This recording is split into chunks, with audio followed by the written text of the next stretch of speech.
Hello ladies and gentlemen, MarauderEX here with another LP, and this one is one I've done before. I've started going back, redoing a lot of my early stuff, because, let's face it, a lot of my early stuff was just crap. And as you can see, it's the Working Designs logo, and if you can't tell already because you already clicked the video, it's Dragon Force.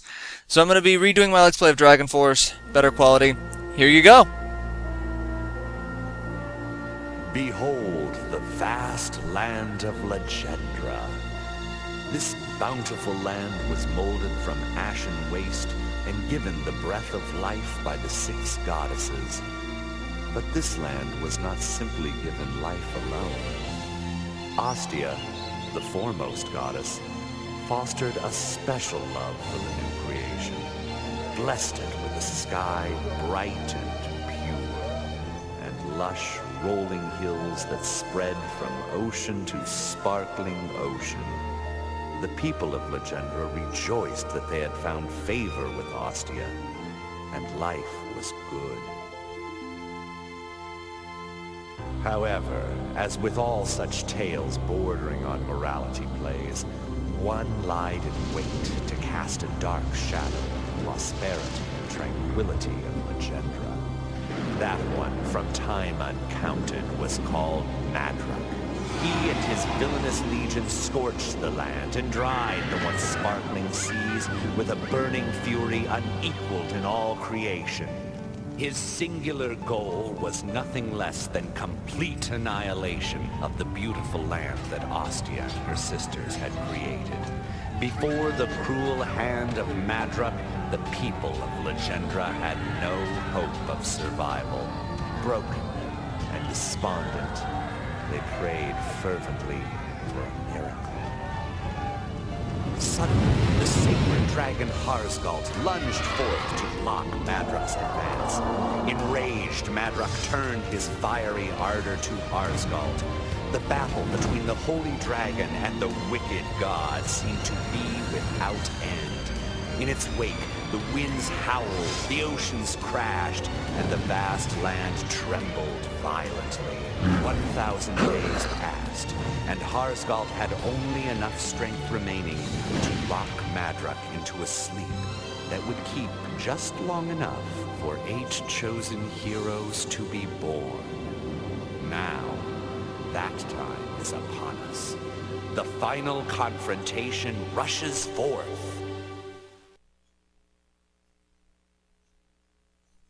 Yes, I love that opening! Alright, so I've done this game a lot. This was one of my first LPs. I'm gonna leave it on the intro screen here for a second because there's another anime scene that I want to include in this. But yes, I've done this game a lot. This was my first LP, actually. And it's full of... This was my first long LP. And full of technical issues that just plagued it. And I'll talk through the anime. Why not? It just shows off each of the different monarchs. But I'm going to leave my old one up. Unlike the Castlevania replays that I did, I took the old ones down because the old ones were almost unwatchable because of just the quality of the video. This I'm going to leave up, mostly because I want to put both of the playlists side by side to say, okay, this is where I started. This is where I'm at now, after several years of LPing. I want to see, you know, where I've come from and where I'm at now. Alright. So, we're going to start a new game, and like my last game, I played Tristian. I'm going to play Tristian again, because, screw it, I like Tristian. I could play Fandaria, but since I'm redoing it, I want to redo it the way I like to do it. Mostly because, starting off with Fandaria, you get a really interesting story, but it's really, really overpowered. There's very little strategy in the game. Topaz and Trandor is also opened up, but it's about the same. You don't get to play these two starting a brand new game. I can do it because I have a save file with a completed game. And then I also did a live stream where I played the Izumo Nation for 12 hours solid. Yeah. So, Tristian Empire. Junon rules the mightiest nation in eastern Legendra with a fist of iron. Due to ice-cold leadership and deadly sword techniques, foes have come to fear the Black Knight of mass death. They never get that name right more than once. The Junon has like 6 nicknames. They're all very similar. So, yeah. Alright. The story for this game, that's basically 8 heroes against a god. Each nation has its own individual story that doesn't really tie in to each other at all. You'd think it would just be from their point of view.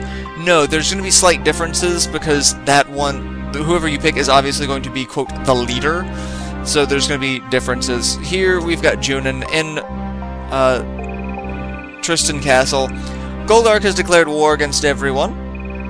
Only be a matter of time. Now, they've got to go through a lot of kingdoms to get through us.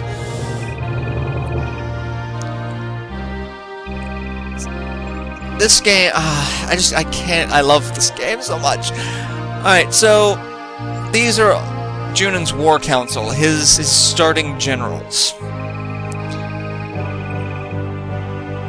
It has been more than 10 years. Okay, so we get a little backstory. Junon's father died fighting Goldark. Goldark's old.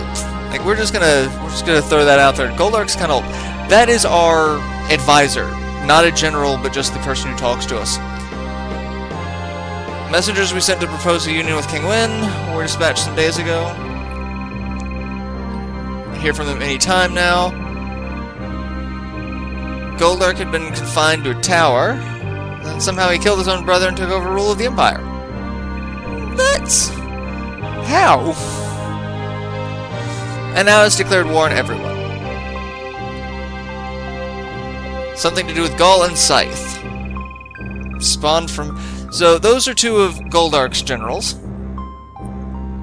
Scar was saying that Scythe owed him, That's Scar. He's named Scar because he has a scar on his face. Right across his nose there. And the story is given out with these still cutscenes with talking. There's no...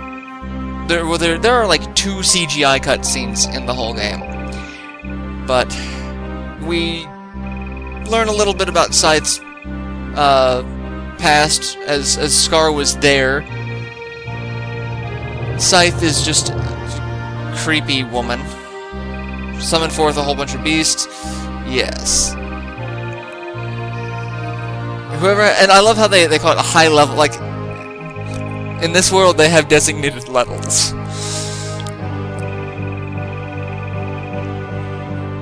It's like, they must have tricked Goldark. Yes!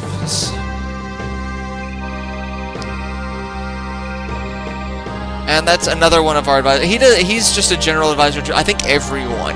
Like, I think every monarch has a picture of him as just a secondary advisor of just, I'm a random person who shows up to tell you your messengers have been killed. Sucks to be you.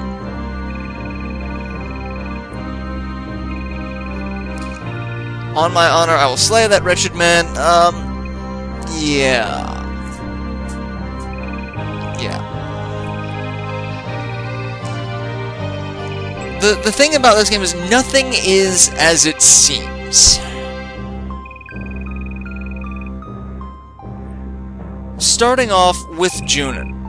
It's like here we see that Junon, like in the picture, Junon has taken off the helmet. You see it sitting next to him. You see blonde hair. Junon's telling the father that they'll kill him. And I've avoided, you know, gender-specific pronouns because Junon's a woman. No one knows that Junon's a woman except for the advisor. I don't think the generals know. They might. I don't. But I know specifically the advisor. None of the other nations know. None of the other monarchs. See, the Black Mask of Death. That's... You can never get... They will fear me as no other woman before, and they will never know it's a woman they fear. Ha ha. Alright, so... if you've never played Dragon Force before, or you've never watched my LP of it, this is your domestic affairs screen. Right now we can't really do much. The only thing we can do is either search or fortify. You fortify, you have one of your generals that have the ability to, they can possibly upgrade the level of the castle, which gives you more defense, allows you to hold more troops, and could possibly find better items when you search. I'm going to go ahead and search because I only have one castle I can search. And I have 2 officers that are capable of searching. I really don't know what allows them to be capable of searching. I've never been able to figure that out. And when you search, you can find either items or random floating officers. The floating officers are never worth their time. They're never worth yours. However, finding items is worthwhile. Crests of any sort allow you to have new troops, as long as you don't have access to those troops already. Junon has access to cavalry, so I can't use the honor crest on her. But whenever you get awards through combat, you can give an award to one of your generals, which will allow them to have 10 more of a specific troop type that they already have access to. So when they win fights, you give them more troops, they get stronger, etc. You can also talk to your generals, as well as captives, and some captives you can convince to join your side. Items, should we have anything that we can actually use and equip on various people, like swords, weapons, etc. So, yeah. And that's it. That's all we can do right now. That's everything we've got. So, we are... we're gonna save it. Just why the hell not?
Alright, sorry for the slight delay. If you have an external memory card, you'll want to use it because, yeah, this game eats a ton of memory. If you only have the internal memory, you're going to be able to save like one file. And you won't be able to pause in the middle of anything. Alright, so we have our forces. Junon, Arios, Senna, Ortega, Scar. Each a different type of general, and each with, well, most of them with different types of soldiers. So, we are going to send our force out, and we are actually going to send Junon out specifically. Arios, Ortega, and Scar are going to be deployed. I send Junon out because you want to level your Monarch, because your Monarch is going to be needed. They are going to be, you know, you need to level them up. And here we have Gustav, Ramzel, and Kid. They're going to be our first treat. And then we have Saul and Fina, which I believe both of them are going to die. So, but I will go after them next, after I get some troops. World map is just set up like this. It's all interconnected castles with certain waypoints. So you can't go from one castle to another without, unless there's a direct line, taking a waypoint. You're dimmer than I expected. Didn't think the King of Tristian would fall for this. Walked right into my trap. No. No, I'm gonna kill you, and that's going to be the end of this. You were hired to kill me, and... yeah. You have no intention of letting me leave here. How can we tell his hand has gone to a sword? We don't see that. This embarrassing charade. Famous Black Mask of Death. Oh my god, can no one get this name right? Granted, I don't know which one is really correct. There's a slight possibility I might lose. Oh, that's more than slight. I'm gonna end you. How much will you give me? Yeah, no. I'm not gonna give you money to take me to someone who wants me dead.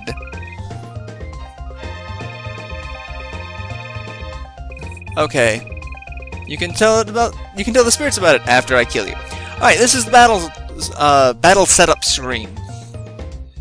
You have attack, talk, retreat. If it's just two armies that are not story related, you can talk to try to say, hey, we don't really want to fight. You're never going to want to do that, because if you talk and it turns out that they do want to fight you, it puts you at a tactical disadvantage. So, you fight, and your enemy will pick first, and you get to counter-pick whoever you want. I am going to send... I'm going to send Scar. As you can see, terrain effect pops up. There are so many mathematical equations for this that will affect gameplay. Not even kidding about that. You've got your castle effect, which is an automatic defense bonus for whoever owns the castle, but fighting in a castle will lower its level, which will cause it to lose its bonuses in terms of defense and number of troops it can hold. Then you've got certain types of troops have advantages in certain types of terrain. And then you've got certain types of troops who have weaknesses in certain types of terrain. And then you also have certain types of troops are strong or weak against other types of troops. One reason why I love starting with Tristian is because Harpies are strong against pretty much everything early on in the game. And then, abusing the game even more, I use the First Strike ability, which if your troops are not currently in motion, they will get First Strike over enemy troops that are in motion. So if you have both armies walking toward each other like mine are now toward him, and they both hit each other, whoever has the advantage will get First Strike. But if my troops aren't moving, no matter who gets the advantage, I'll get First Strike. So yeah, lots of various tactics to use. And even though this seems like a ridiculously complicated game, I'm going to try my best to point out better in this LP how the mechanics work. And then there's still just a measure of luck. There's a measure of sheer dumb luck. Alright, if all troops are exhausted and it's just the generals, you can either duel or retreat. I usually duel. And you have no control over the dueling aspect. It's all random based off of random dice rolls of your stats. You can hit once, you can trade blows back to back, or you can get a combo, which can be anywhere between 2 and I've seen 5 hits, and just hope that you tear them apart with that. That's about it. Alright, we're gonna send Arios, 30 Harpies against 20 soldiers. And I didn't talk about the general types. Scar and Kid were both, or Scar and whoever he fought were both fighters. Arios is a knight and Kid is a thief. That basically gives them different access to different types of abilities in terms of their special abilities. You saw Scar and his opponent use Sonic Boom, which is an ability that fighters, knights get that attack enemy troops and does damage to the enemy general. Very useful ability. Thieves get things like Shiva's dagger, which he's probably going to use on me right off the bat, which doesn't do damage to my general, but it can kill troops, and it lowers my power bar that's along the bottom. In order to use special abilities, you have to have a full power gauge. So, and then you also have to have MP. Each one requires a certain amount of MP to use. So, yeah, he's probably going to wait till right beforehand, if he has it. He may not have Shiva's dagger yet.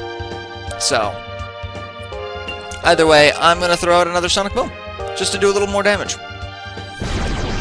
Yeah, I'm doing this LP, again, for better quality, and it's just kind of my, I can go to this, and I can just not think, but play it well, because I've done a lot of LPs lately that are just kind of taxing, I'm going to say.